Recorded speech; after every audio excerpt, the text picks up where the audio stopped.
3, 2, 1. Bab 9 Novel Majapahit Gajah Mada. Mengawini 2 Sekar Kedaton. Subscribe dulu bagi yang belum subscribe. Seiring dengan sang waktu yang serasa berlarian dan bergerak cepat itu, kegelisahan bekel Gajah Mada makin menjadi. Akan tetapi, bekel Gajah Mada sadar bahwa ia tidak boleh kehilangan ketenangan. Keadaan ruwet macam apapun harus dihadapinya dengan pikiran tenang dan jernih. Kesalahan pengambilan keputusan karena pikiran kalut harus dihindari. Bekel Gajah Mada menghela desah. Dipandanginya Gagak Bongol dan Lembang Laut. "Kalian berdua," berkata bekel Gajah Mada, "jaga tuanku Jaya Negara. Kalau cerita tentang telik sandi yang menyusup di antara kita itu benar, maka tuanku Jaya Negara memang benar-benar berada dalam bahaya. Kalian mengerti?" "Aku mengerti Kakang," Gagak Bongol menjawab sekaligus mewakili Lembang Laut. "Pergilah," Gajah Mada menjatuhkan perintahnya. Dengan sigap Bongol dan Lembang Laut segera melaksanakan tugas yang baru saja dijatuhkan itu. Sebaliknya, bekel Gajah Mada bersama Temenggung Banyak Sora menuju alun-alun di luar dinding. Mula-mula alun-alun itu memang terasa senyap. Akan tetapi, setelah memerhatikan dengan lebih cermat dan saksama, bekel Gajah Mada melihat ada persiapan besar-besaran yang telah dilakukan oleh Temenggung Banyak Sora di tempat itu. Pasukan segelar sepapan dari Kesatuan Jalapati sedang melakukan baris pendem, melakukan gerakan senyap untuk memberikan serangan dadakan yang mematikan. Meski semua itu tidak kelihatan, bekel Gajah Mada bisa menangkap keberadaan mereka melalui ketajaman indera pendengarannya. Akan tetapi sayang, penempatan pasukan di alun-alun depan istana itu ternyata salah. Pasukan musuh memiliki kecerdikan dan perhitungan yang tidak terduga, mereka akan menyerbu istana justru dari arah belakang. "Apa yang kau lihat, bekel Gajah Mada?" bertanya Banyak Sora dengan suara sedikit pelan. "Suasana yang sepi, Gusti Menggung," jawab Gajah Mada seperti seadanya. Banyak Sora menebar pandang. Kabut yang turun tebal serta udara yang dingin menggigit memang menyembunyikan apa yang ada di alun-alun itu. Banyak Sora bersiul melengking keras sekali. Disusul kemudian dengan menirukan lengkingan burung bens 2 kali. Bekel Gajah Mada tahu benar arti isyarat itu karena sebagai seorang prajurit yang bertugas mengawal dan mengamankan raja serta kerabat istana, pasukan Bayangkara harus menguasai berbagai sandi dan isyarat-isyarat tertentu. Sejenak kemudian terdengar suara orang berlari. Tak hanya seorang, tetapi beberapa orang. Gajah Mada tahu mereka para senopati yang memimpin kelompok-kelompok lebih kecil dari pasukan segelar sepapan yang sedang melakukan baris pendem itu.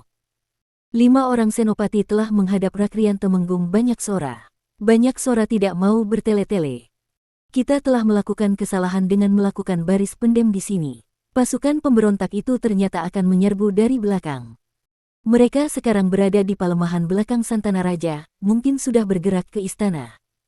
Waktu yang ada sudah mepet. Laksanakan perintahku sekarang juga." Pasukan bergerak ke belakang istana dan melakukan baris pendem di sana. Sudah cukup jelas perintah itu. 5 orang senopati bersenjata pedang panjang itu bergegas kembali ke kelompok prajurit masing-masing. Bekel Gajah Mada ikut memerhatikan keadaan. Lewat pendengarannya yang tajam, bekel Gajah Mada tahu telah terjadi kegiatan-kegiatan yang luar biasa. Para prajurit yang semula bersembunyi itu bergegas bergerak menuju belakang istana. "Kuharap gerakan ini tidak terlambat. Semoga saja mereka yang berseberangan dengan kita melakukan tindakan bodoh dengan menunda serangan sesaat. Dengan demikian, kita masih memiliki kesempatan untuk melakukan baris pendem." Bekel Gajah Mada termangu. Namun, sebenarnya bekel muda yang amat berbakat itu tengah berpikir keras. "Apakah aku diizinkan untuk menyampaikan sebuah pendapat?" bertanya bekel Gajah Mada. "Kau mempunyai gagasan apa?" Banyak Sora balas bertanya. Gajah Mada membeku sejenak. "Kita memiliki kesempatan yang sama," berkata bekel Gajah Mada. "Kalau mereka bermaksud melakukan serangan dadakan maka kita pun bisa melakukan hal yang sama. Bagaimana jika kita yang menjemput mereka, menyerbu langsung ke palemahan?" Bagi Banyak Sora, usulan itu merupakan hal yang aneh. "Kita menyerbu ke sana untuk apa?" balas Banyak Sora. "Tidak perlu menyerbu ke palemahan. Pertempuran itu pasti akan berlangsung dan terjadi tanpa kita harus menyerbu ke palemahan. Aku tidak melihat ada keuntungan dengan serangan itu. Aku akan memanfaatkan serangan dadakan setelah baris pendem. Serangan dadakan itu akan mampu membuat pasukan musuh kocar-kacir dan berantakan." Gajah Mada agak kecewa. Sebenarnya lah Bekel Gajah Mada memiliki pertimbangan lain. Kau tidak puas dengan keputusanku itu, Gajah Mada? Atau, kau akan ikut campur dengan memanfaatkan lencana kepatihan yang kau terima dari Mahapatih Tadah itu? Tidak, Rakrian Menggung, jawab Bekel Gajah Mada. Namun, mungkin Rakrian Menggung berkenan mendengar alasanku. Baik, jawab Banyak Sora. Bagaimana? Bekel Gajah Mada menghirup udara dalam-dalam seolah akan dihabiskan udara yang ada guna menghadapi berbagai kemungkinan yang akan terjadi.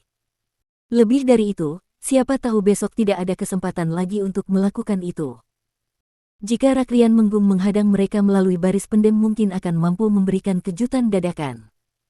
Namun, harus diingat bahwa pada saat itu pasukan musuh sudah pasang gelar dan memang berada dalam kesiagaan tertinggi untuk berperang. Akan lain jika Rakrian Menggung langsung menyerang mereka di sarangnya. Mereka tidak sedang dalam gelar perang. Mereka akan dengan susah payah menyusun gelar perang pasir wutah sekalipun. Sangat masuk akal. Gagasan itu menyebabkan isi dada Temenggung Banyak Sora berdesir. Bukan karena gagasan itu menyimpan kecerdikan, tetapi bahwa gagasan itu berasal dari seorang prajurit rendahan yang hanya berpangkat bekel, bahkan belum senopati. Mau tak mau Temenggung Banyak Sora harus mempertimbangkan gagasan itu. Bagaimana Rakrian Menggung? Desak Bekel Gajah Mada. Temenggung Banyak Sora memandang Bekel Gajah Mada tidak berkedip. Harus kuakui, jawab Banyak Sora, gagasanmu luar biasa. Kau benar Gajah Mada, bahwa serangan menusuk langsung ke jantung pertahanan lawan di Palemahan mungkin akan membuat mereka kacau berantakan tanpa siap menyusun gelar perang. Namun, sayang sekali gagasan itu tidak kau sampaikan kepadaku di saat waktu masih cukup. Apakah masih ada waktu untuk melaksanakan rencana itu? Gajah Mada terdiam. Gajah Mada harus mengakui untuk menyerbu langsung ke Palemahan butuh waktu. Sementara sebentar lagi malam akan beranjak menjemput pagi. Seperti membenarkan apa yang ada dalam benak Bekel Gajah Mada, dari kejauhan terdengar suara ayam jantan berkokok. Bagaimana? Kembali Temenggung Banyak Sora bertanya. Rakrian Menggung benar, jawab Gajah Mada, memang sudah tak ada waktu. Bahkan, amat mungkin mereka sudah bergerak. Rasanya sudah tidak ada waktu lagi untuk berbicara. Kembalilah ke istana dan marilah kita laksanakan tugas kita masing-masing dengan sebaik-baiknya. Jangan lupa tutup rapat Purawaktra. Baik Rakrian Menggung dan selamat berjuang. Semoga Rakrian Temenggung mampu membenamkan pedang ke mulut Rakuti. Jika mungkin tolong penuhi keinginanku. Sobek mulut Pujut Luntar dengan membenamkan gagang tombak tembus ke jantungnya, ucap Gajah Mada. Banyak Sora tertawa, kemudian meninggalkan Bekel Gajah Mada. Gajah Mada menebar pandangan. Mungkin karena telah dekat saat datangnya pagi, kabut yang tebal itu agak menipis, tetapi tetap saja keberadaannya menghalangi pandangan mata. Gajah Mada melangkah bergegas kembali ke Purawaktra. Akan tetapi, langkahnya mendadak terhenti. Tunggu Gajah Mada. Tiba-tiba terdengar suara. Suara yang berasal entah dari mana itu mampu menghentikan Gajah Mada sekaligus memaksa dada pimpinan pasukan khusus Bayangkara itu berdesir. Suara itu amat dikenalnya justru karena suara itu disamarkan. Bagaimana? Bertanya orang di balik kegelapan kabut itu. Sudahkah kau persiapkan sebuah pesta untuk menyambut banjir bandang? Kedengarannya ucapan orang yang menyelubungi diri bukan saja dari balik tebalnya kabut, tetapi juga dengan menggunakan secarik kain untuk menutupi wajah. Suara itu terdengar itu amat ramah dan bersahabat. Bekel Gajah Mada yang tergoda oleh rasa penasaran beranjak mendekat. Kau tak perlu mendekat, Gajah Mada, berkata orang itu. Kaurian, desis Bekel Gajah Mada. Hanya disebut sebagian dari keseluruhan namanya, orang itu tidak berkenan. Jangan sepotong-potong seperti itu, ucap orang yang menggunakan selubung untuk menutupi wajah itu. Nama lengkapku Manjar Kaurian. Orang itu memang Manjar Kaurian. Sosok tak dikenal yang membuat Bekel Gajah Mada merasa sangat penasaran. Ingin sekali Gajah Mada meloncat dan dengan sekali sentak membelejetinya sekaligus memaksanya agar kamanungsan, tetapi atas nama pertimbangan-pertimbangan yang lain, Bekel Gajah Mada tidak melakukan. Keberadaan orang itu, entah siapapun dia dan entah apa pula pamrihnya, merupakan sumber keterangan yang sangat penting. Keterangan apa lagi yang akan kau berikan untukku? Tanya Gajah Mada. Rasanya aku tak memiliki lagi keterangan penting yang kau butuhkan. Kau tentu telah menyebar telik sandimu, jawab Manjar Kaurian. Bekel Gajah Mada terbungkam sesaat. Mereka akan menyerbu dari arah belakang istana, Gajah Mada berkata. Pasukan segelar sepapan yang dipimpin oleh Rakrian Kuti yang berkomplot dengan pasukan Jalarananggana itu akan menyerbu dari belakang dengan menggunakan gelar perang Supit Urang. Saat ini mereka tengah mempersiapkan diri untuk menyerbu di Palemahan. Benar demikian bukan? Orang tak dikenal itu tertawa pendek. Suaranya agak melengking, terasa sekali kalau dibuat-buat.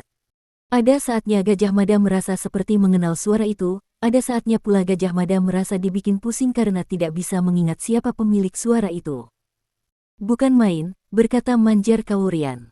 Aku benar-benar kagum kepada barisan telik sandi Bayangkara. Dengan cepat mereka bisa mengetahui dari arah mana serangan akan datang sekaligus dengan gelarnya. Aku benar-benar kagum, bekel Gajah Mada. Gajah Mada merasa ucapan itu bukan pujian. Bagaimana, benarkah semua itu? Kalau ternyata masih salah, tolong betulkan. Pancing Gajah Mada. Orang tak dikenal itu bergeser.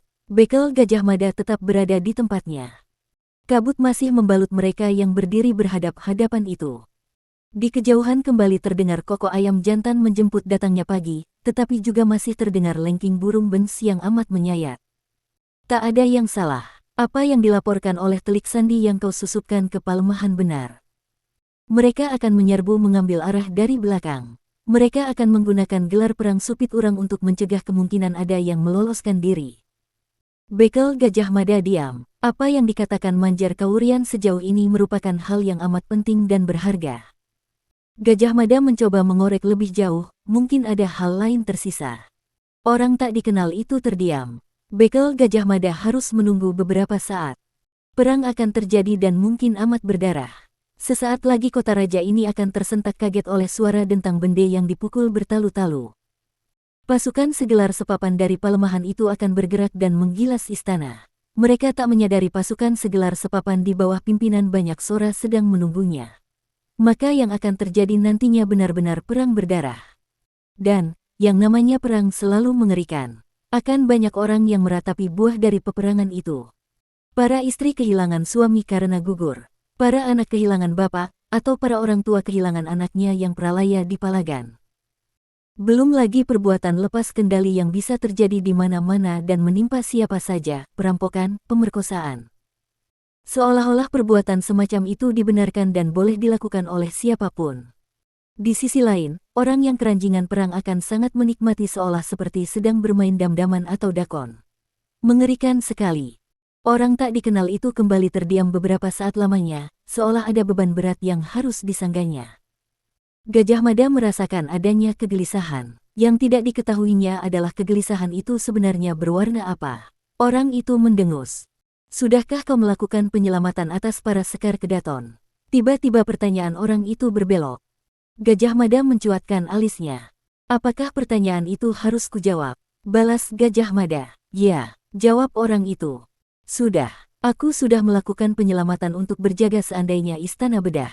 Mengapa kau bertanya itu? Gajah Mada balik bertanya. Orang itu menghela napas panjang. Tarikan napasnya terdengar di telinga bekel Gajah Mada. Rakuti orang rakus, jawab Manjar Kawurian. Untuk mengesahkan keinginannya menjadi raja, ia akan memaksakan kehendak dengan mengawini dua Sekar Kedaton. Apakah kau akan membiarkan hal itu terjadi? Gajah Mada termangu. Keterangan yang diberikan orang itu tidak bisa diingkarinya. Aku akan kembali, tiba-tiba orang itu berkata. Kaget Gajah Mada. Hei, hanya seperti itu, teriaknya. Orang itu berhenti.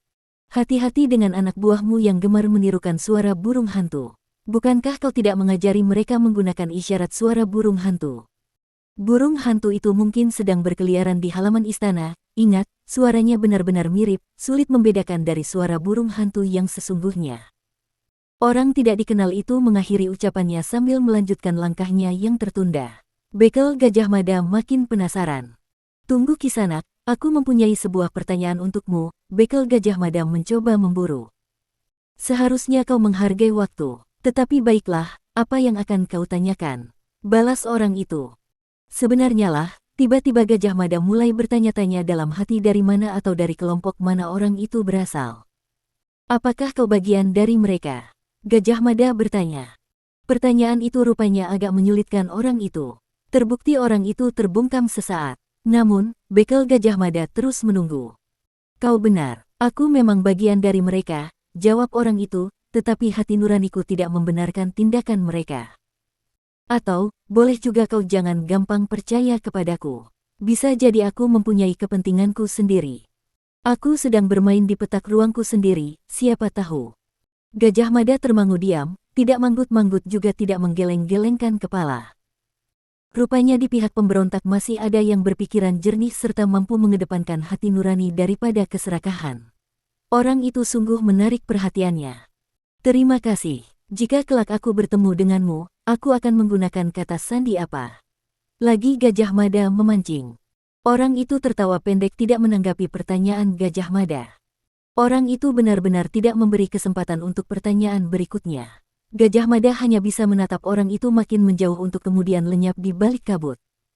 Bagaskara manjar Kaurian, mendadak terdengar teriakannya dari kejauhan. Gajah Mada yang bermaksud meninggalkan tempat itu bagai terjerat langkah kakinya. Bagaskara manjar Kaurian, berarti matahari bersinar terang. Sebuah kalimat sandi yang indah.